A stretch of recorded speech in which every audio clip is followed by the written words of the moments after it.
આજ ચર્ચામાં આપણી સાથે હવે માર્કેટ સ્મિથ ઇન્ડિયાના મયુરેશ જોશી જોડાઈ ગયા છે. મયુરેશજી, સ્વાગત આપનું. જો ગઈકાલે આપણે પોલિસી પહેલાં ચર્ચા કરી હતી, થોડું માર્કેટ ત્યારે પણ મ્યુટેડ હતા, ગઈકાલે ઘટાડો આવ્યો, ત્યારબાદ આજે થોડી ઘણી રિકવરી માર્કેટની અંદર અત્યારે આવતી જોવા મળી રહી છે. એની વચ્ચે આપણે સિમેન્ટ સેક્ટરના પર 2-3 કંપનીઓના પરિણામ આજે આવતા જોયા છે અને ખાસ કરીને આજના દિવસમાં મિડકેપની અંદર જે આપણે એક્સટેન્ડેડ રેલી જોઈ હતી એમાં થોડીક બ્રેક લાગી છે અને થોડીક આજે આપણને સારી એવી ઘટાડો ત્યાં આગળ જોવા મળી રહ્યો છે. કઈ રીતે અત્યારે માર્કેટને તમે જોઈ રહ્યા છો?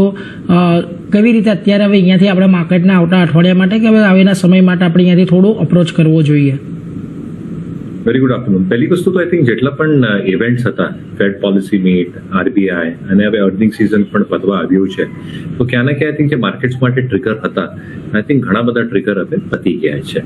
હવે going forward the market will now look out for general elections because that is the main trigger going forward.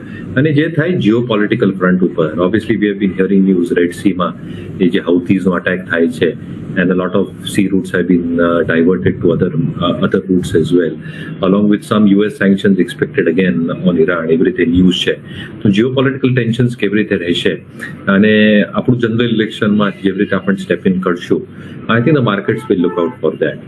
જ્યાર સુધી માઇક્રોઝનો સવાલ છે, obviously I think we are top notch, I am not repeating it time and again, પણ જ્યારે માઇક્રોઝનો સવાલ છે in terms of corporate earnings, they have held up pretty well. તો મારા હિસાબે I think corporate earnings are still expected to grow at a decent pace. At some point, જેવી રીતે કાલે આરબીઆઈ પ્રેસ મીટમાં થોડી ડિસપોઇન્ટિંગ આવી માર્કેટ્સમાં because they were expecting some timeline rate cut માટે, but it's impossible for RBI to move right now, કારણ કે data points હજી પણ આઈ થિંક બહુ વોલેટાઇલ છે. એક્સપેક્ટેશન એ જ છે કે inflation obviously will cool off with the expectation કે આ જે નોર્મલ મોન્સૂન સિઝન થાય તો આઈ થિંક ઘણું બધું આઈ થિંક એક રિલીફ મળી જશે.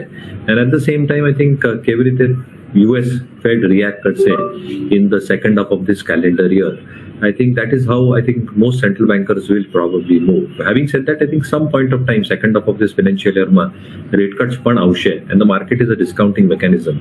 એટલા માટે I think rate cuts આવ્યા પછી I think જે ગ્રોથની ફિલિપ મળી શકશે because of lower cost of borrowing for corporates.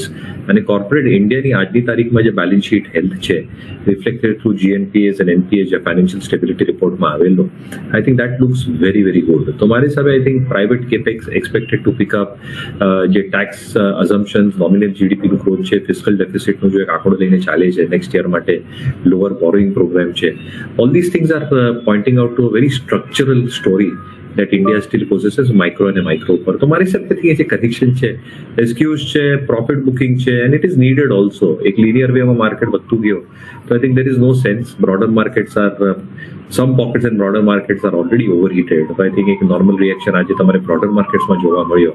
And obviously I think sector rotation will keep on happening as we head into the next few quarters. But domestic cyclicals, domestic oriented companies, in my opinion, will continue doing well. Selectively, mid-cap IT and selective pharma companies export oriented front ઉપર શરશ કરશે. તો sector અને stock specific approach લેવું પડશે, પણ overall markets પર view positive રહેશે. મયુરેશજી, એક દિવીઝ લેબના આપની પાસેથી પણ અનુમાન જાણી લઈએ, કઈ રીતે આપ ધારી રહ્યા છો કે અહીંયા થોડા પરિણામ કેવા રહેતા જોવા મળી શકે છે? અને બીજું એક અપોલો હોસ્પિટલ કે જે આંગળી આજે પરિણામ આપણને ગઈકાલે આવતા દેખાયા, સારા પરિણામ હતા અને ત્યારબાદ સારો એવો ઉછાળો પણ સ્ટોકની અંદર આવ્યો છે. બંનેને કઈ રીતે આપ જોઈ રહ્યા છો? ક્વેશ્ચન પહેલા લઈશ. અપોલો હોસ્પિટલ અને hospital stocks generally have performed very very well. તો તમે જોશો કે Apollo hospitals, Max Healthcare, Medanta, Narayana Rudralaya have all given decent numbers. અને જેવી રીતે હેલ્થકેર એક સેગમેન્ટ છે and it's a very structural segment over the next few years. Lifestyle disease વધવાના જ છે across the globe and in India unfortunately as well. And having in view with that, I think જેટલા hospital beds છે આજની તારીખમાં compared to the expectation in terms of how this spread can probably increase, I think that is going to provide a fillip to hospital stocks itself. ઘણા બધા hospital stocks are following an asset light model અને એટલા માટે I think જે leveraging છે balance sheet ઉપર એ વધારે થતું નથી. Expectations in terms of average revenue per bed, expectations in terms of key therapeutic segments, oncology હોય, cardiology હોય, radiology હોય, all are expected to grow at a decent pace in the next few years. અને આટલા માટે I think જે earnings potential છે structurally for this segment as whole is expected to continue doing well. તો જેના પાસે છે ડેફિનેટલી હોલ્ડ કરો. જ્યાર સુધી ડીવીઝ લેબનો સવાલ રહ્યો, મારા હિસાબે આઈ થિંક એ જે સેગમેન્ટ છે ડીવીઝ, લોરસ, આઈ થિંક એક અંડર પરફોર્મન્સ ડેફિનેટલી છે. નંબર્સ કેવી રીતે આવશે, મેનેજમેન્ટની કોમેન્ટ્રી કેવી રીતે રહેવાની છે, સ્પેસિફિકલી પાઇપલાઇનને લઈને they have embarked upon a huge capex. જે એફડી કન્સર્ન્સ છે પ્લાન્ટ્સ ઉપર એને કેવી રીતે એડ્રેસ કરશે, આઈ થિંક આ બધા પાસાઓ જોવા માટે આઈ થિંક બહુ ઇમ્પોર્ટન્ટ રહેશે. They've clearly struggled in the last few quarters. And એટલા માટે I think numbers are going to be extremely critical. If the numbers are reasonable, management commentary sounds optimistic. મારી હિસાબે I think second half or first half થી એક base effect બનશે of the next financial year. And somewhere I think earnings should bottom out in terms of the worst performance. But I think everything will depend in terms of the show that they will do tomorrow, in terms of how the results will come through. અને મેનેજમેન્ટનું optimism કેવું છે, commentary કેવું છે અને Outlook કેવું છે in the coming few quarters. A MNC pharma કંપનીઓ કે જે ભારતમાં પણ લિસ્ટેડ છે, એસ્ટ્રાઝેનેકા, એના ગઈકાલે પરિણામ આવ્યા, પરિણામ થોડાક નબળા હતા અને ત્યારબાદ આજે એની અંદર ઘટાડો જોવા મળ્યો. અત્યારે આપણને થોડીવાર પહેલાં ફાઇઝરના પરિણામ આવતા જોવા મળ્યા, ત્યાં પણ થોડોક ઘટાડો આવતો જોવા મળ્યો. એટલે અત્યારે શું ફોકસ આપણે એ એમએનસી વાળી ફાર્મા કંપનીથી થોડોક દૂર કરી દઈએ અને ખાલી જે ડોમેસ્ટિક ફાર્મા કંપનીઓ છે કે ઇન્ડિયન ફાર્મા કંપનીઝ છે એના પર વધારે રાખીએ, એવી રીતના અત્યારનું મત બની રહ્યો છે આપનો? I think you're right to a certain extent. I think MNC companies છે એના results થોડા soft છે.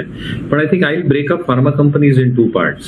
પહેલું I think જે generic medicine sell કરી રહ્યા છે અને બીજું જે specialized medicine sell કરી રહ્યા છે. હવે જે generic sell કરી રહ્યા છે એમાં pricing pressure છે, input cost છે અને R&D expenditure છે. તો એના કારણે I think જે margins છે they are always going to remain soft. And because of all these factors combined together, earnings માં જે compounding growth જોઈએ એ કદાચ lag effect થી આવશે as they keep on introducing newer products into the market.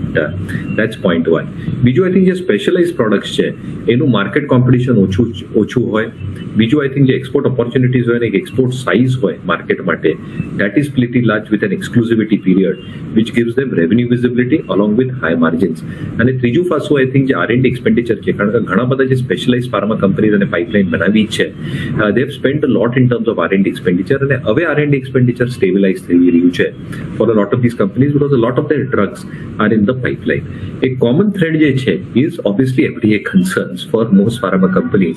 અને expectation એ છે કે if and when these concerns get sorted અને plants probably get clearances, જેવી રીતે નવા products આવી શકશે that can incrementally aid growth અને earnings momentum. Having said that, અમારા global portfolios માં Sun Pharma, Cipla અને Dr. Reddy's છે, because we believe કે જે specialized portfolio છે આ ત્રણો companies માટે I think is unique. Expectation એ છે કે ઘણા બધા launches આવી શકશે in the next few quarters. Case in point for Dr. Reddy's being some biosimilar launches. They are getting into nutraceuticals.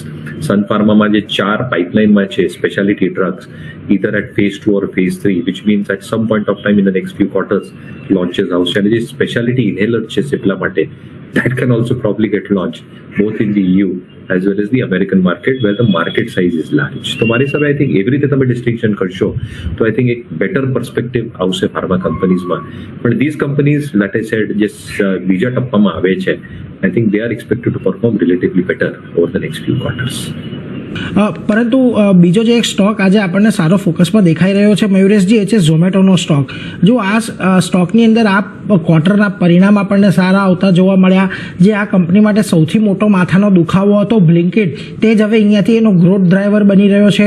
Food ડિલિવરીનો બિઝનેસ પણ સારી એવી ગ્રોથ અહીંયાથી દર્શાવી રહ્યો છે અને ખાસી એવી તેજી આપણે આ સ્ટોકની અંદર અત્યારે તો જોઈ લીધી છે. પરંતુ લાગે છે કે હજી જે પ્રમાણે બ્રોકરેજ રિપોર્ટ સજેસ્ટ કરી રહ્યા છે, હજી આની અંદર થોડો ગ્રોથની ક્ષમતા રહેલી છે ઝોમેટોની અંદર.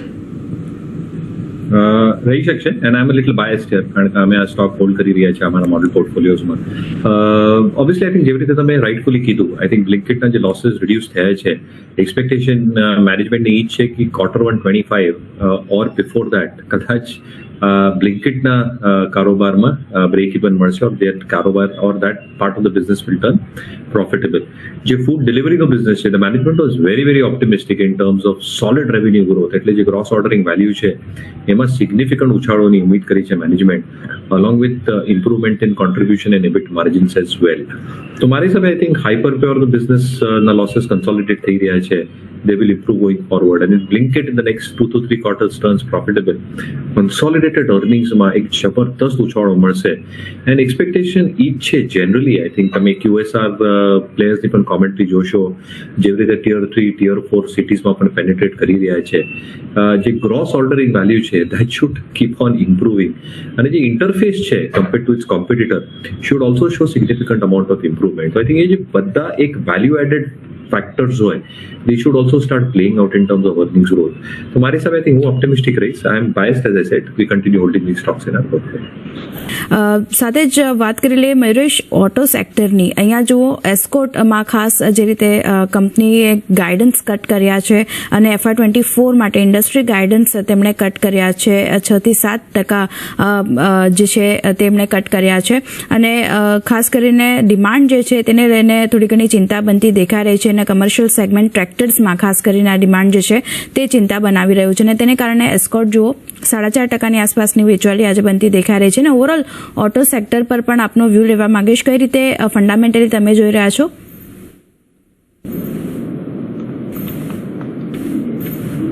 નહીં, મારી હિસાબે આઈ થિંક સિલેક્ટિવલી પોઝિટિવ રહી છે, અને 2 wheelers have done exceedingly well, 4 wheelers Tata Motors has done exceedingly well, Maruti થોડો લગાડ છે પણ કી પિવટ એરિયાઝમાં આવી રહ્યું છે. તો EPS RS રેટિંગ જે કેન્સલિંગના પેરામીટર છે એ ફૂલફિલ કરે છે મારુતિનો સ્ટોક.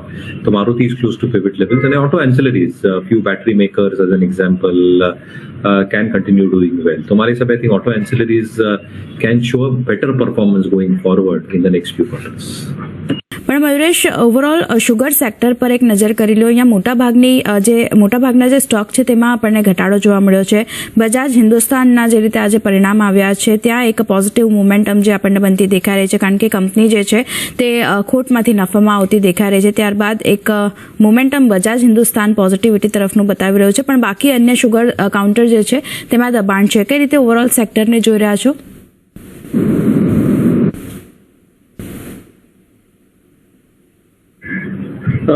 નહીં, વેટ એન્ડ વોચ કરીશ. આઈ થિંક જે ચેન્જ આવ્યો છે ગવર્મેન્ટ ડિરેક્ટિવનું એથેનોલને લઈને, આઈ થિંક એક ક્વાર્ટર હજી પેન રહેશે, because as and when the elections get over, I think policy is definitely going to reverse, કારણ કે એક સ્ટ્રક્ચરલ પોલિસી છે ઇથેનોલને લઈને.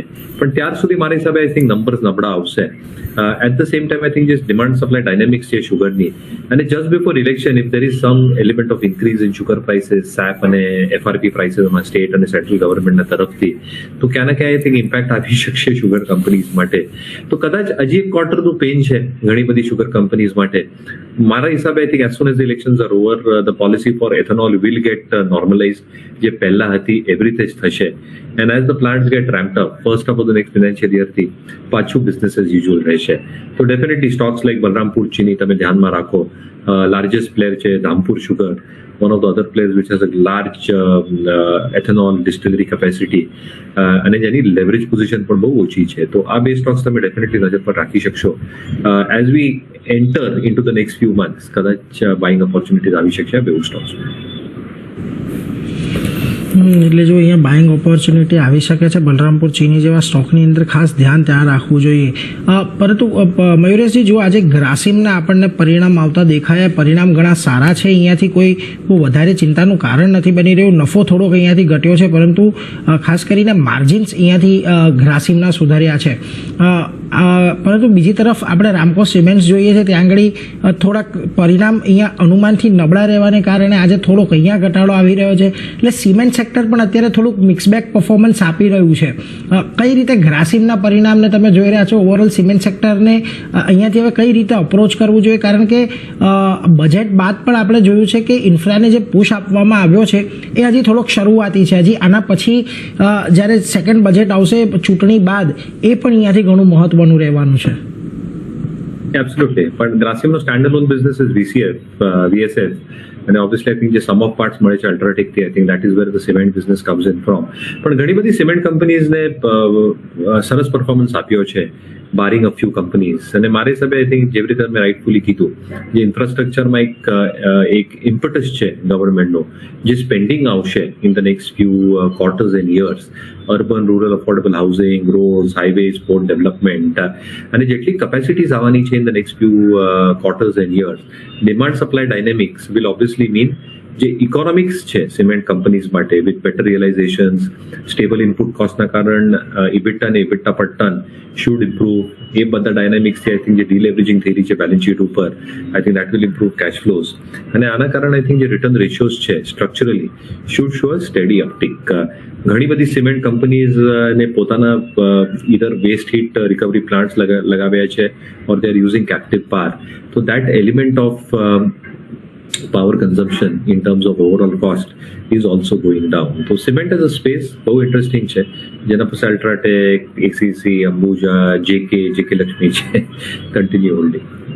આ તમામ ઓએમસીસ પર તેની અસર આપણને જોવા મળી છે. બીપીસીએલ, ઓએનજીસી, આઈઓસી જેવા કાઉન્ટર છે તેમાં લગભગ 1 થી લઈને 2% સુધીનો ઘટાડો આજના દિવસે જોવા મળ્યો છે. અહીંયા કઈ રીતે હવે વ્યૂ રાખવો જોઈએ?